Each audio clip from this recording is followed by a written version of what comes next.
Hi everyone, and welcome to today's webinar, Contextualizing Culture, BRC Global Standard Food Safety Issue 8, Food Safety Culture Explained. Today our presenters will be David Braxton from the BRCGS and Kimberly Carey-Coffin from SAO Global. A few quick housekeeping notes. Participants, please remain on mute during the webinar. There will be a Q&A session at the end. Please use the question button on the right-hand side of your screen and click Ask to Submit. The webinar will be recorded and the link sent out after the webinar. You must attend the entire webinar to be CPT eligible. A little bit of background about our presenters. First, David joined the BRCGS in October 2007 and has overall technical responsibility for the BRCGS programs and compliance activities.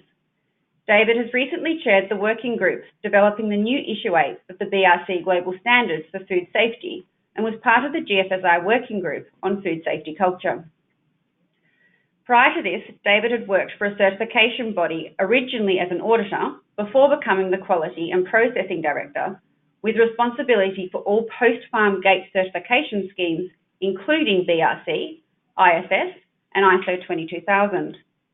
Having worked for more than 10 years in the retail as technical manager and marketing manager for Asda, Walmart, and before that for a period in manufacturing at the Associated British Foods, David has a wealth of experience of the management of food safety throughout the supply chain. And Kimberly, a HACCP Conference Award winner, Kimberly has more than 30 years experience in the design, development, implementation, assessment and training on retail, agri and food risk management systems. Kimberly's particular specialty is in auditing principles and the control of food safety, product quality, authenticity and legality. Kimberly has worked for and with leading food and beverage manufacturers, retailers and associated supply chain organisations across the USA, Latin America, Asia and Australia, New Zealand in various technical management and strategic customer relationship roles. Kimberly has presented at numerous events, including the 2018 and 2019 GFSI conferences in Japan and France, respectively. Kimberly holds a practical view to risk management and mitigation and is able to explain both challenges and solutions to industry in simple terms so they can be easily understood by audiences of all backgrounds. The agenda for today: food safety culture, business driver or a nice to have. The why and the what, BRC Global Standard Food Safety Issue 8, food safety culture. When is a culture good enough? Continuous improvement. And putting it all together, better culture, better business. And then finally a Q&A. We're going to have two quick poll questions. The first is, what best describes your role within your organisation? You'll have about 20 seconds to answer.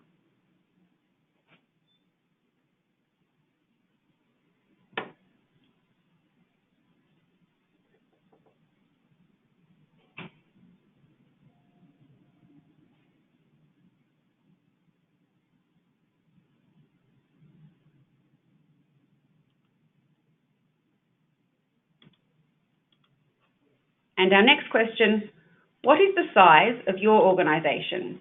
Again, you'll have about 20 seconds to answer.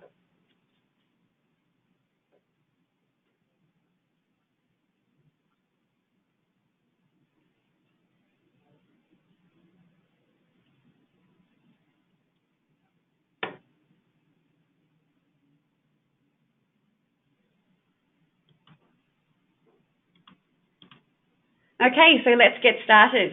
Kimberly, please start with the introduction to food safety culture. Thank you, Maddie. Thanks, Kimberly. Next slide, please. Thank you. The commitment to food safety is nothing new for many of us. It's always been a need from an organizational perspective to be committed to food safety, and this has historically been regarded as essential to our ability to produce safe food. Many of us started our journey around food safety and our commitment, the way that we could demonstrate our commitment to food safety through the development of HACCP plans the application of basic Codex hazard principles, identifying those specific hazards related to our products and our processes, and then defining how we would control those hazards in order to actually enable our companies to produce food that was safe for the consumer. Over the period and over the journey of our history in working with optimizing and improving our controls of food safety, we looked at implementing a number of standards. Some may be independent and internationally recognized. Others may have been just purely to meet our customers' requirements. And in many of those cases, our ability to demonstrate our commitment to food safety was very much through the establishment of food safety policies, setting out objectives, many focused on decreasing the number of our complaints, not having recalls, etc. These standards and requirements that we would need to meet required that we actually document a system that included comprehensive procedures with regards to how we did things and what were those things that we did in order to ensure that we were maintaining the safety of the food that we produced.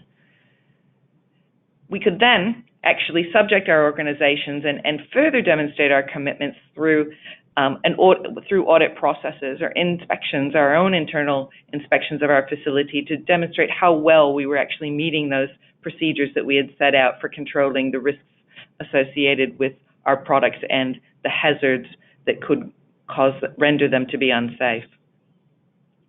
All of those things clearly take a substantial amount of resource, both human and financial, and well and truly have been good for years and years by way of demonstrating that our organizations are committed to actually delivering safe food.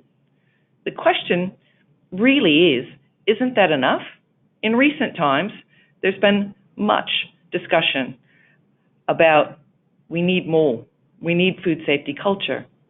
We need to look at building a food safety culture in our organization. The question is still, but what about everything that we're already doing? Next slide, please.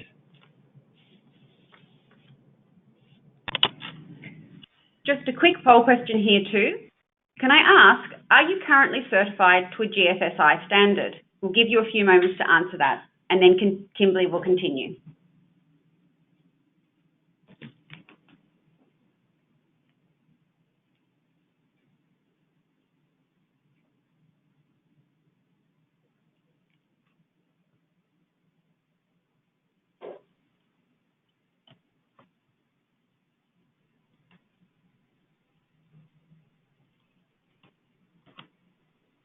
Thanks, Kimberly. Coming back to everything that we do and our commitment to food safety and implementing the right procedures and gaining the right certifications, is that enough? In recent publications and recent information that's been publicized by FSANZ, I think there's still very much a call for action by the Australian food industry. We're still seeing 4.1 million cases of foodborne illness being reported each year, resulting in both hospitalizations and deaths. As you can see from the chart on the right-hand side, recalls as reportable to FSANZ continue to increase. And I think most interesting and most potentially also alarming is that you can see that there's been a significant list in 2018 of up to nearly 30 additional recalls when you compare that data to the results recorded in Australia for 2016 and 17 totals. And finally, in working with a number of our customers, as well as standard owners, we continue to see significant amounts of product failures that result in either withdrawal or just plain and simple product rework and the need for that to be disposed as waste, being encountered by food manufacturers and retailers, specifically in areas around labeling, foreign objects, allergen cross-contamination, and many of these, when organizations drill into the reasons, put a very key core of the root cause being a loss of actual control at the actual basics. Many and often they had procedures in place, but it was a case of an understanding of those procedures or the actual knowledge of the importance of how those procedures were being implemented. Next slide, please. And herein lies this need and future focus for us to think as an industry about the importance of actually driving culture. All the procedures, all the processes, all the checks and audits in the world are not actually going to deliver or actually help us to actually ensure that the food that we're producing is safe. As you can see, the GFSI Technical Working Group has defined food safety culture as the shared values, beliefs, norms that affect mindset and behavior toward food safety in, across, and throughout an organization. What makes this so hard for many of us is this is not about changing formal systems that we have in place. It's not about writing a new procedure, but it's about understanding and actually driving change through the underlying norms and behaviors that the work group, as well as the individuals within our work group and within our businesses have with regards to food safety. There's 5 key areas that the GFSI Technical Working Group have actually identified that organizations need to think about and need to focus on when looking at improving and driving improved food safety culture. Vision and mission, which is the reason for the company's existence and their expectations, and those are specifically relating to ensure that food is safe. As you would expect, people are a core element of looking at how we actually drive improvements in food safety culture. All individuals from the top to the very bottom need to understand their role and their contribution to the collective whole for the production of safe food. Consistency is around ensuring that you've got the proper alignment of food safety requirements that eliminate roadblocks to an effective implementation within your food safety program. Adaptability is the ability of your organization to learn from experiences and make changes for the future, and understand the importance of doing so in driving your business forward. And finally, hazard and risk awareness. This is about staying up to date on what's going on in industry, and actually then using that information to actually broaden the awareness and understanding of emerging risks and hazards, and helping your organization to understand the changes that they need to make.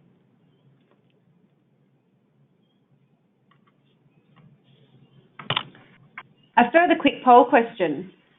After hearing from Kimberly, what do you feel the level of understanding of food safety culture is within your organisation? Again, a few moments to answer.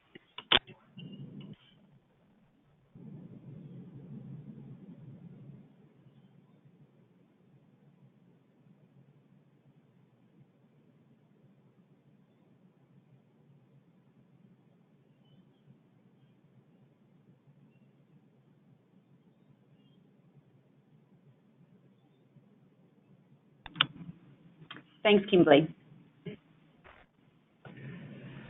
A strong food safety culture comes from people, and that's people at all levels within our organization and in various roles, understanding the importance and the value of doing whatever it takes every time to keep food safe. A good food safety culture, obviously, can actually protect our consumers from foodborne illness and injury, reduce those number of recalls, but even more importantly is it actually can drive that very important aspect of ensuring consumer trust in the products and your brands that you actually offer to the consumer. And finally, it can also provide companies a protection from financial loss. And that in the context of reducing waste, and reducing rework, and actually improving the overall efficiencies in how we actually manufacture our food products. I think it's a widespread belief and understanding that really building food safety culture and a focus on building food safety culture is essential to make that next step change in our industry to ensure that food is safe. The conundrum is, for most companies, is how. And again, this links back to the fact that it's not just a change in a formal system. It's about how do we actually get into the hearts and souls of our businesses and the people that work within those, and actually help them to understand the need for change in behavior, and then also give them the tools to actually do that. Next slide, please. To further complicate that matter is there's no one-size-fits-all solution for businesses to actually build a strong food safety culture. The approach to building a food safety culture is as unique to a business as its products and people. And as such, it's important for a company to seek out information and tools that can help guide that organizational thinking about what's best. And look, there's a wealth of information available, numerous references that companies can actually tap into, but it's about how do you sift through those and how do you understand which is the best for you. You'll find here that we've provided a snapshot of a few references that our customers and people that we've worked here in the Australian industry have found to be useful. I'd like to call out Food Standards Australia New Zealand, our Commonwealth regulator, has got a really full resource kit that's available free of charge and on their website. It includes 3 key steps, which gives you some basic checklists for understanding and getting to know your business, then some guidelines around some things you can do and actually pulling your plan together, as well as then some key tips with regards to how you can follow through in evaluating how well the changes that you're made and the actions that you're taking are doing to improve your food safety culture. Also, great documents available through the GFSI that provide insights and understanding with regards to guiding principles, a very detailed reading list, as well as some maturity models that can be used. Now, one of the clear leaders from an overriding independent, a certified product owner is the BRC. And that's why we've actually invited David to join us today, in that the BRC Global Standard for Food Safety has introduced in its latest version some key assessment components as part of their routine certification program for businesses that include food safety culture. And they were the first to do so of the GFSI benchmark standards. Likewise, BRC has been working and has had available for the last 2 or 3 years an actual assessment model and tool that can be used as a voluntary module that organizations can use to assess their maturity as well as their ongoing improvement. Thank you, David, for joining us today, and I'd love to hand over to you so that you can take through and share some insights with regards to the BRC Global Standards thinking around food safety culture and it's incorporated into your latest version of the standard. That's great. Thank you, Kimberly. That's a really valuable introduction for us. I think within the standards and within the food safety community, we probably recognised for quite a little while, really, that the most important component, one of the most important components to producing safe food consistently is the people who work in our factories, their level of understanding of issues around food safety, their values, and the actions which they take. And indeed, within the BRC global standards, I think we have probably recognised this as well for quite some little while, although very often it's not been articulated as food safety culture as such. That terminology has come in, been used really more latterly. So when you look back, and we look back at the evolution of our own standards, you start to see how this focus around people and the management of people has become more important in terms of the standards themselves. When I think back to issue 5, which is probably the first of the standards which I became involved with whilst with BRC itself, we made a fundamental change in terms of bringing the management commitment clauses to the front of the standard.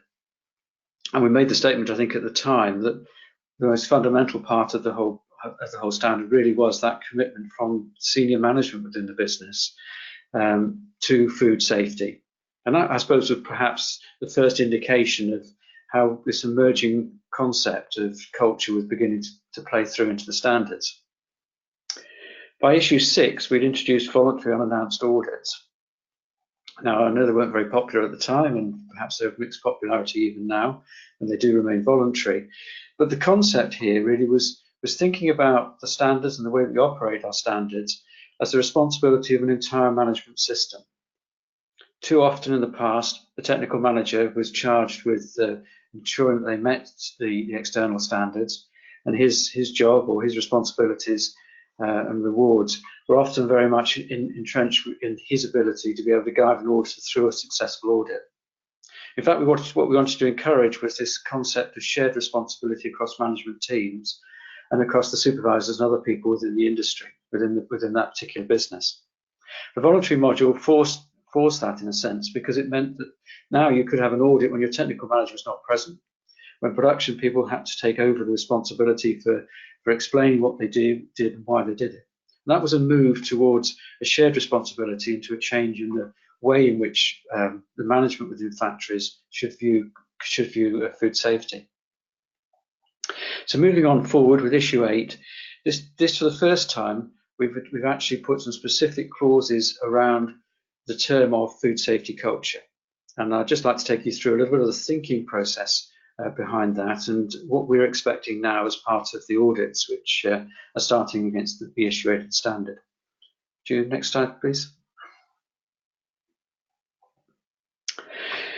Just to emphasise the way that we think about food safety culture within the standard, culture is defined very much as the things which happen, which people do, which is innate behaviours which people have when working within the factory. And by necessity, that's something which is often very difficult to measure or observe through an audit process. A lot of speakers talking around food safety culture liken it to the iceberg principle. What you can see at the top are the artefacts.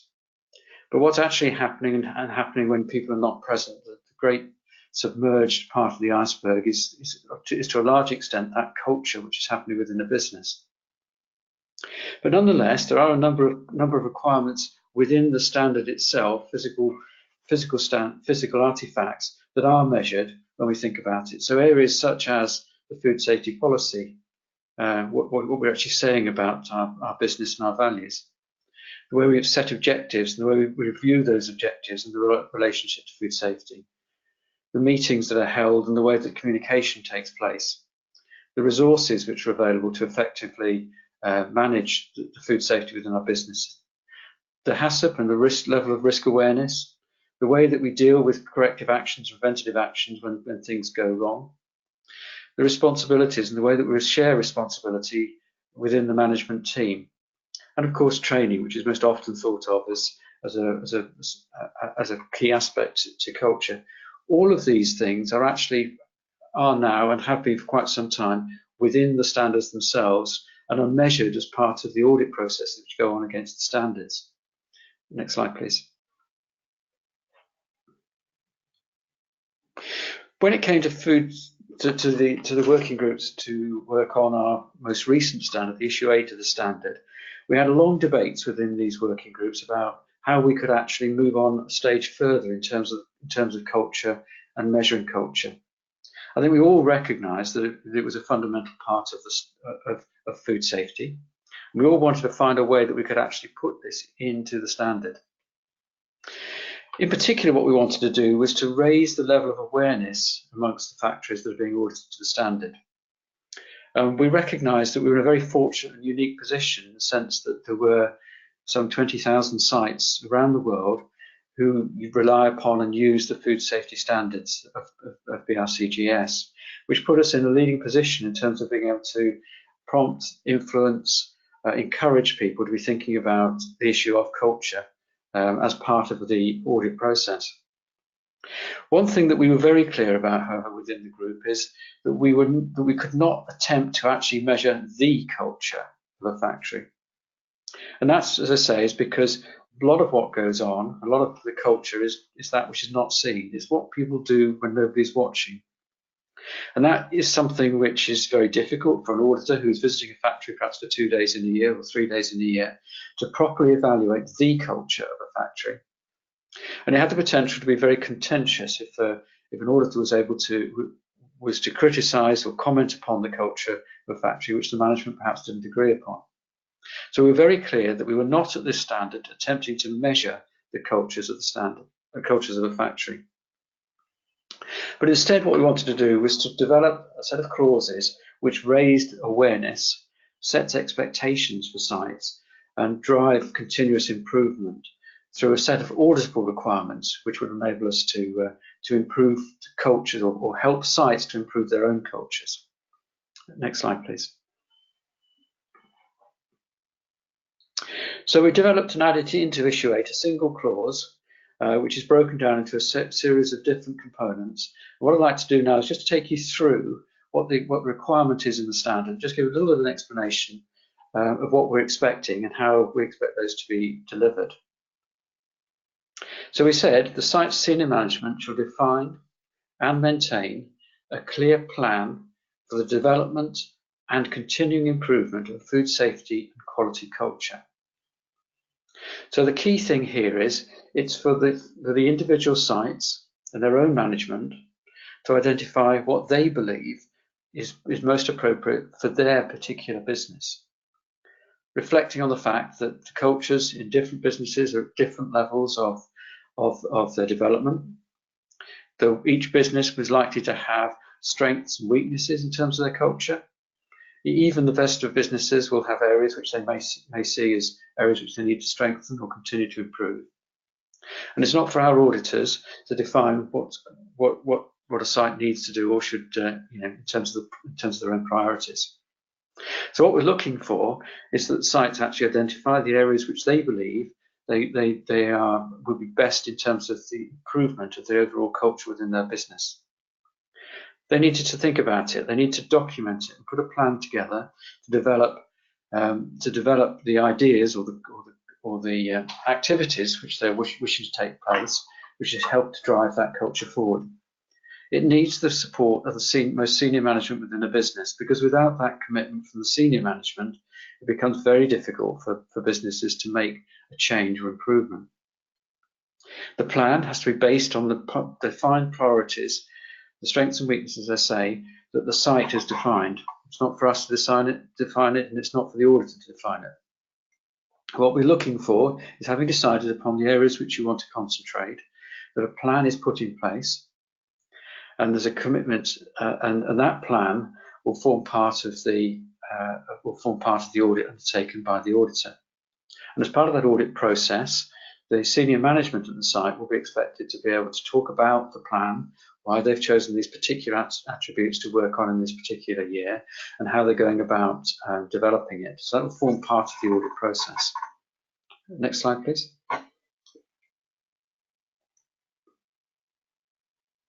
It's important that the plan thinks about food safety in the whole context of an individual business.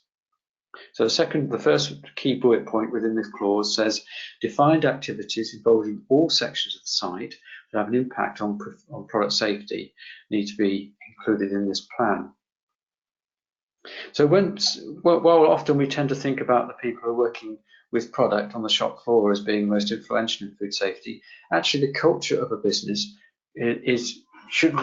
the importance of food safety culture should revolve around all involved in the site. And our plans should think about how we're going to enhance the culture of the business for all. So, for instance, the engineers have a very key role in terms of the way that they come into the factory, the way they clean up after themselves, their level of understanding of the importance of food safety amongst the work that they're doing. Warehouse staff, vehicle drivers also have a key role to play. We should also think about those people who are perhaps not directly involved in production, but have a very significant effect nonetheless on culture. And they should have the same values as other workers. So, for instance, the buyers and the office staff. So if buyers understand the importance of food safety within their own business and have a culture which recognises that, it will help them in their decision making. Or more to the point, it perhaps will prevent conflicts where price may be seen as a key driver, where the quality and abilities of a factory, of a supplier to produce product which could be safe may be in conflict with price. And of course, production staff as well are absolutely key in terms of who we should be focusing on in terms of our development processes. Next slide, please. So when we start to think about what we're going to do in terms of our action plans, I think there are some very good guides which come from the GFSI guidance document, and indeed the Food Safety Culture Excellence Programme that BRC has, which gives us some ideas of the sorts of things that we need to be thinking about when we're developing our plans.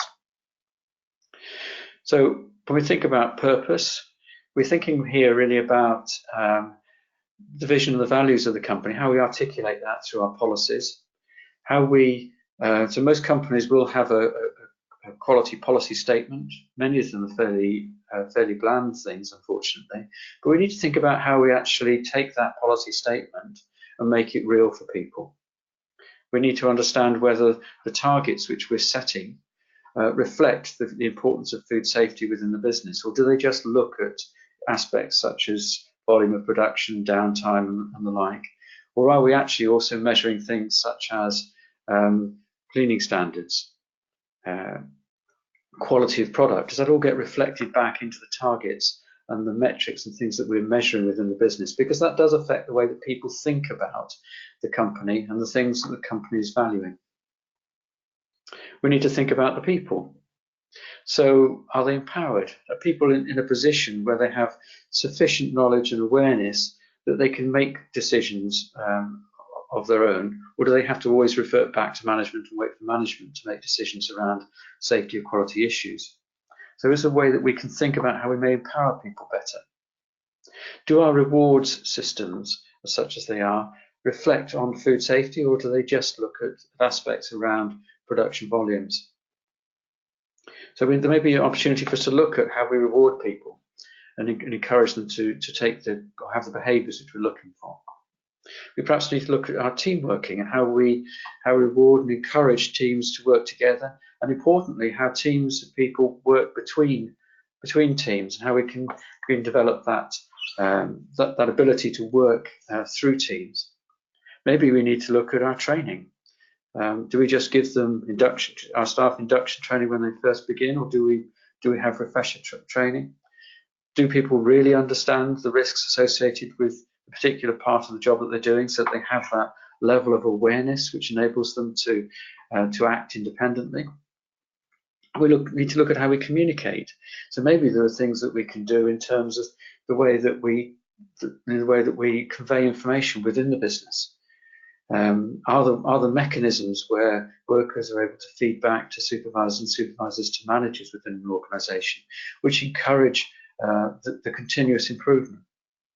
How do we communicate when managers are talking to staff? Are we able to convey the importance of food safety in those conversations? Is it culturally the way that we operate? So maybe there are some things that need to be looked at in the sense of people. Consistency is a key aspect. If we are consistently conveying the same values through all that we do, then that tends to get embodied within the business. If we introduce a food safety culture project this month, and next month we've got a project which is all geared around downtime, and perhaps the following month everything is geared around the financial performance of the business, that doesn't give us the level of consistency which enables a cultural change to be embodied. So we need to think about how we message and the consistency with which we send out messages. We also need to think about the way that we document things. So generally documentation within factories is fairly good, but it just needs to make sure that it is consistent in reviewing, in reflecting the values that we're looking for.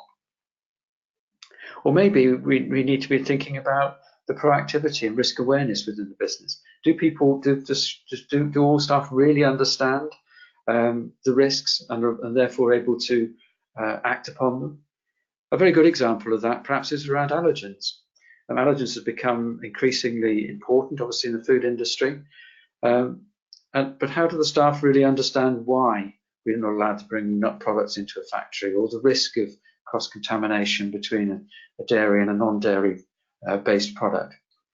And that's something which is not so difficult to get across. I mean, most people will know somebody who suffers from allergens. They perhaps understand the severity of an attack if somebody has an anaphylaxis attack. And that creates a level of awareness amongst the people in the workforce. And by inference, it also means that when they realise the significance perhaps of an allergen cross-contamination, they're more likely to actually flag it up if they believe something is happening, a line hasn't been cleaned down properly between two products. That's probably a very good example of how risk awareness and training can actually help drive a culture. And finally, learning. Do we have a culture within the business which enables us to learn from mistakes, actually goes out to understand what went wrong, what can we do about it, how can we change and learn? I think my advice to you would be there are a massive number of things that you can do to influence culture. And in terms of the planning process, it's probably better to pick one or two things and follow them through consistently rather than trying to do a lot of things poorly. Next slide, please. So having established what it is you want to actually drive in terms of this particular coming year, you then put the action plan together. And the plan really needs to understand how you're going to actually embody something, the change that you're looking for. What is the plan of activities which you're planning to do through the coming year, which will help to make the behavioural changes that you're looking for? And that needs to be clearly written out. It needs to be realistic. You need to have your activities planned through the year so that you're actually getting consistency in approach. People need to understand whose responsibility it is to do particular aspects. So if it is about introducing a new reward system to try and encourage best behaviours, how are you going to, what is the plan for that? Is it going to be a monthly reward by section? How is that reward going to be delivered? Who's going to be responsible for making the judgment which leads to a reward being given? And that all needs to be planned out. You need a proper activity planner through the year for those processes. And at the end of the whole process, of course, you do need to sort of reflect back upon what has worked. And in fact, probably through the process, you need to be reflecting on what's working and not working, and adjust as appropriate. So the auditors will be looking for that plan to be in place. Next slide, please.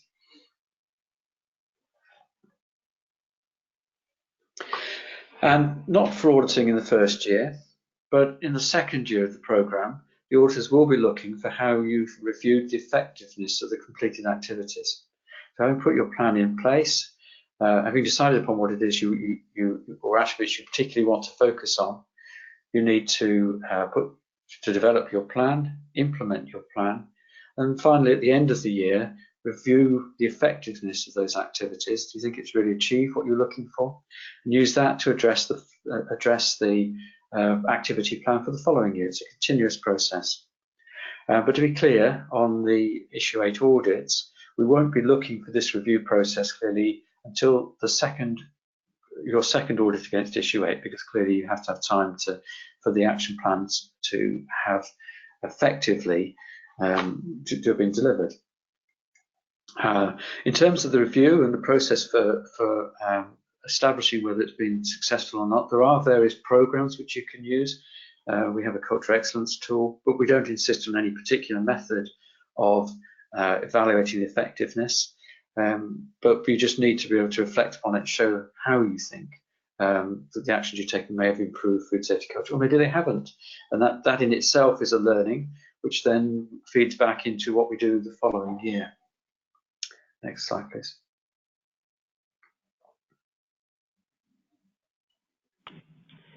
Our next polling question. Would you like to be contacted about BRCGS training or certification? We'll give you a few moments to answer.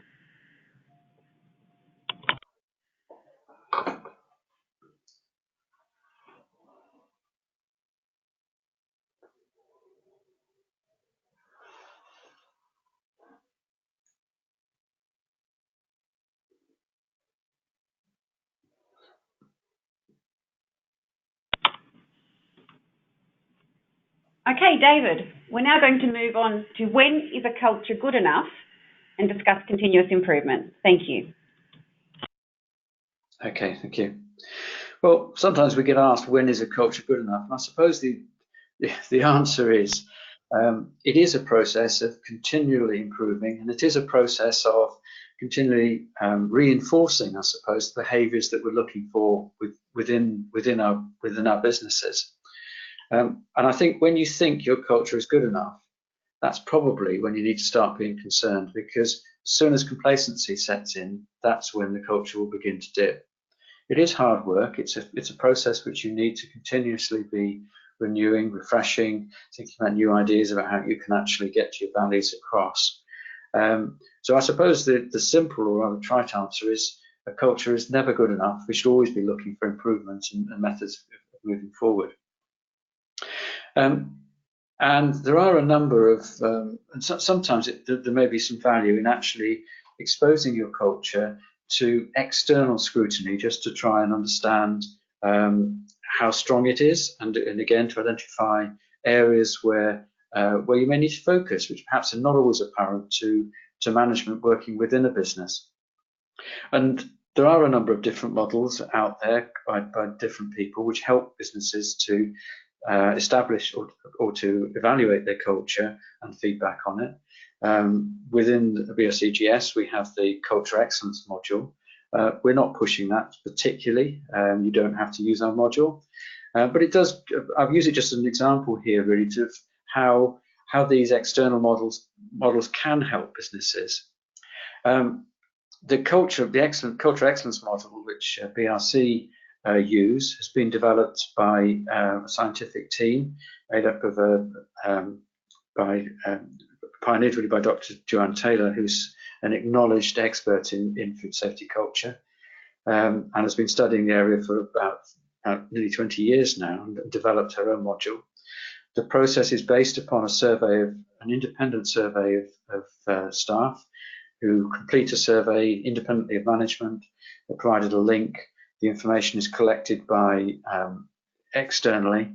It's anonymous, and it's evaluated and provides a scoring system against a number of different attributes, which helps sites to identify where they're stronger and where they're weaker.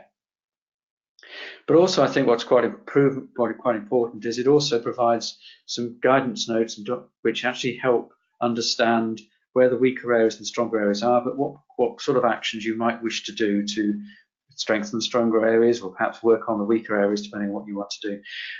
The other value of these types of external measurement tools is it does enable you to actually have some sort of scoring system by which you can evaluate the success of the activities you're taking. So you can actually see how your score may change in different attributes year by year, which is quite motivating in terms of the development of the culture. But often, and certainly this is the case with the Culture Excellence module, because of the huge numbers of people that are actually using the module, it does enable you to understand how your own culture scores and your various scores for the various dimensions within culture are benchmarked against the industry sector, or against your particular country, or against everybody who does the culture module. You obviously can't see anybody else's individual scores, but you can see what the norms are. And that perhaps indicates whether in a particular attribute, although you appear to be weak, actually everybody is weak because it's a general weakness within the way that we operate. So to answer the question, when is culture good enough? It's never good enough. It's a continuous journey. And as I say, the use of external tools is quite valuable in terms of helping you to establish where you are at the moment and motivate for continuous improvement. Next slide, please.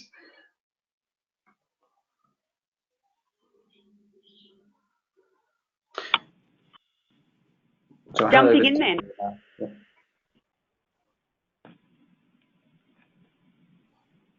Kimberly. Thank you, David. We're going to come to you then for putting it all together, a better culture, better business. Thanks, Kimberly.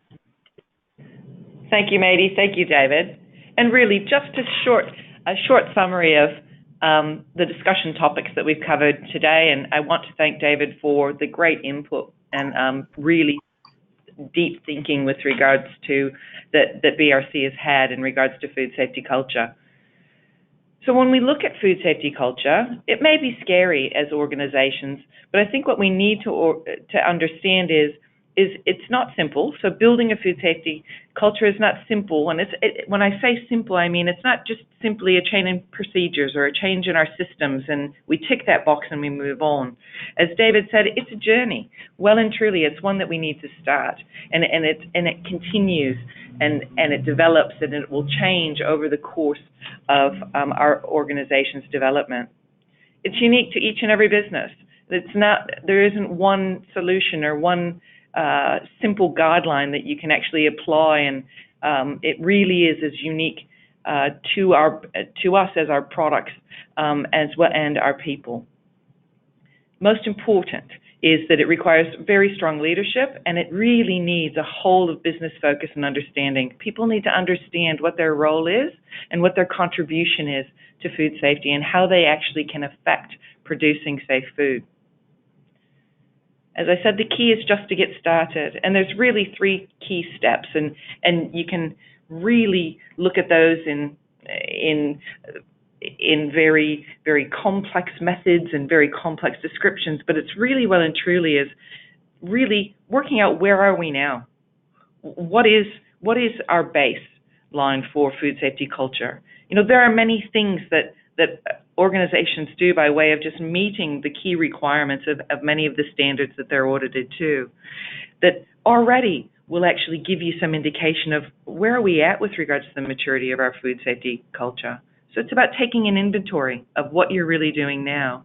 It's then looking at how do we then put plans in place to actually improve some of those areas, to get more out of some of those things that we're doing already that can actually drive increased ownership, better understanding, better learning, better awareness of the risks across the population of our company. And as David said, and I thought was a great point, is rather than trying to do everything at once, focus on 3 key areas or 3 key priorities where you think that you can make a substantial difference to the overall culture of your business. And then finally, making sure that those plans have some framework that sits around them to actually provide you an understanding of how do you measure your success, how do you measure your improvement, and take into account and think about what are the current metrics that we use to actually look at our food safety, but also include things around feedback loops and looking at not just on when we get things wrong, but on potentially how we get near misses, or how do we actually use information across our business, and how do we share our overall food safety performance across, again, that whole of our business. Next slide. Okay, our last poll question today. What are your organization's biggest food safety culture challenges? And this question. A few moments to answer.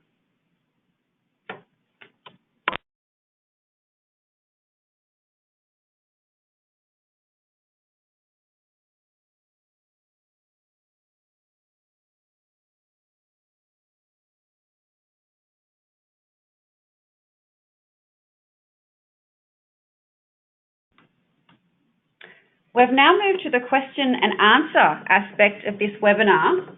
And of course, this is a little bit of a juggling game for me.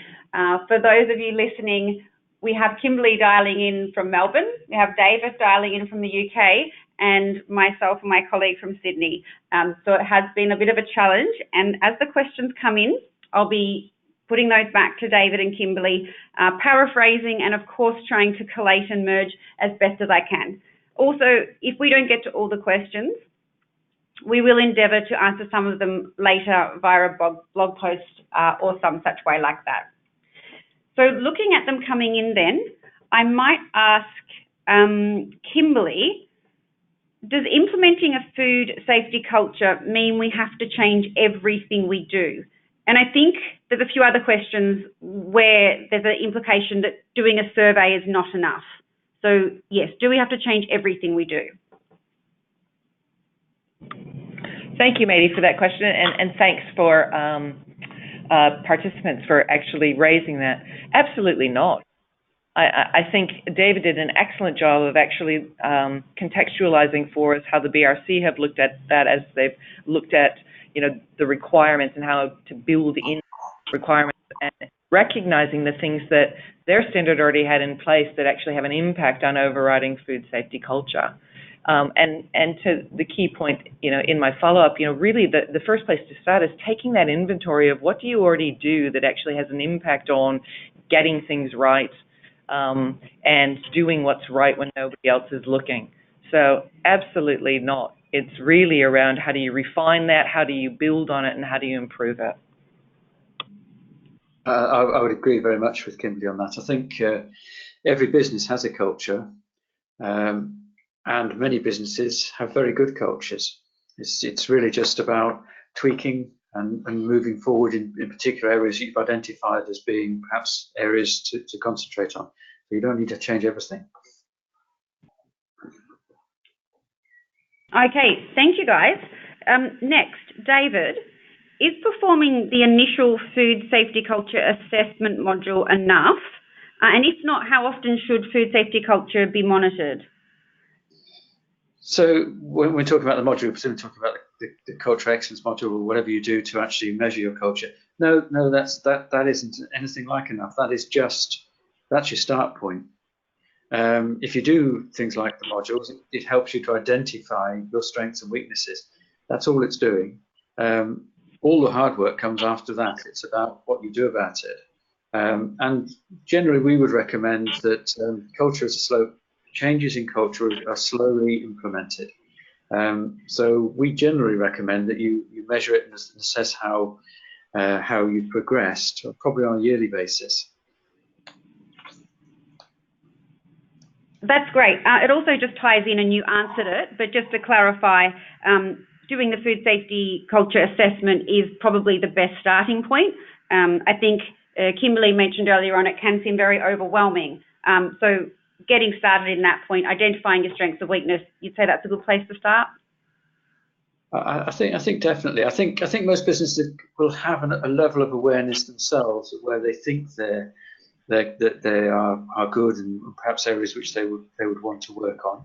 So I mean, it's not absolutely essential to do some sort of a module. And most people will understand roughly where they think they're stronger and weaker. I say there's a number of tools out there which can help businesses to understand their start point, and there's a lot of value in using those, but it's by no means compulsory. The important thing is, even as a management team, you can probably get together and say, well, look, I think these are areas we think we're good at. These are areas which actually I think we could really do some more work on. So it's a tool. It's not essential. And David, just to follow on there has been a few questions around tools and toolkits. Of course, we can go to BRCGS website. We can go to SAR Global's website. Other toolkits that you'd like to recommend? Well, it puts me in a slightly difficult position. Obviously, clearly, we have our own toolkit, which we've developed with industry experts. So we believe that clearly is a good toolkit. I mean, as you say, it's available through SAI Global, or indeed it's available to people through the BRC bookshop directly. There are a number of other people who have developed models. So Lone Jefferson has a model which is very highly respected, and there are other models that are being developed by other people, which also will have real value. I would obviously push our own, but I mean, I recognise that there's quite a lot of models which prove of great assistance to sites. The important thing for me is that we are actually making this. We get on this journey around improving the culture and to improve food safety for everybody, for all our consumers. That's the key thing, I think. Great. Quick question then. Is it okay to put KPIs against food safety culture for employees? Kimberly? Well, I don't know that I would say necessarily KPIs around food safety culture, but I think there need to be some measures that are in place that actually help employees understand the importance of the behaviors and the values that they need to be embracing. And I think further on to, and it needs not to be just, I think, in the sense of the typical types of KPIs that we may have historically seen in some organizations. They need to actually be measures that actually embrace the whole of the organization and not necessarily targeted just, if you will, at the technical or at the operational teams. But, I thought David made a great point in, those often forgotten people that have impact on food safety and can have quite substantial is buyers, procurement, maintenance crews, and it needs to be that holistic view and that holistic move toward what are the accepted norms and the successes that we're looking for. Yeah, and I thought that was a great point that you clarified, Kimberly, as well, that it's not just about the processes, but it's about the underlying norms that inform those. So thank you for that. Kimberly, again to you. The question is, as two players in the industry, so that's you, David and Kimberly, how do you think the BRCGS and SAI can support adopters with getting a good food safety culture? Look, from my perspective, maybe, and looking about what our contribution can be from an organizational perspective, is obviously to help organizations stay aware of and across those industry changes that are happening, and providing some insight and thought leadership into emerging issues across the wealth of stakeholders that we work with, customers, standard owners, and retailers and other major food organizations. I guess the other key piece that I would see is very much in that people space, and working with organizations to make sure that, from a learning, from an awareness perspective, from a dare I say, training and development perspective, supporting organizations to make sure that they have the right messaging targeted at the right levels within their organization that they need, by way of understanding the importance of various food safety principles and their application to their business. Excellent points. David, rather than us... Sorry. Yep. I was just going to say, I think the other thing, which we would like to think, which we're trying to do, is by talking about it overtly in the standard, hopefully that further raises the awareness of the importance of culture, which will actually prompt a whole lot of organisations to come forward with ideas, with training packages, with guidelines and things. And certainly from our side, we will be developing further training and guidelines around food safety culture. I think it's for the whole industry really to respond and provide materials which will be of help for sites to actually read, understand, think about, and prompt the thought processes, because it is about that deep thinking around your own organisation and how you might want to move forward. Fantastic. Now, I do have a few questions around communication and some innovative ways that food safety culture has been implemented, but I'm immensely conscious of the time and I can't keep you waiting. So those questions will probably be answered in our blog in due course, and we'll be looking forward to communicating that with you. Just finally, you can see the thank you up before you. Should you wish to contact SAI Global or the BRCGS, they're our websites. And we hope you've enjoyed the webinar. A huge thank you to Kimberly, a huge thank you to David. It's been most informative. And thank you, of course, to all our listeners. We hope you've gained value and insight. Catch you next time.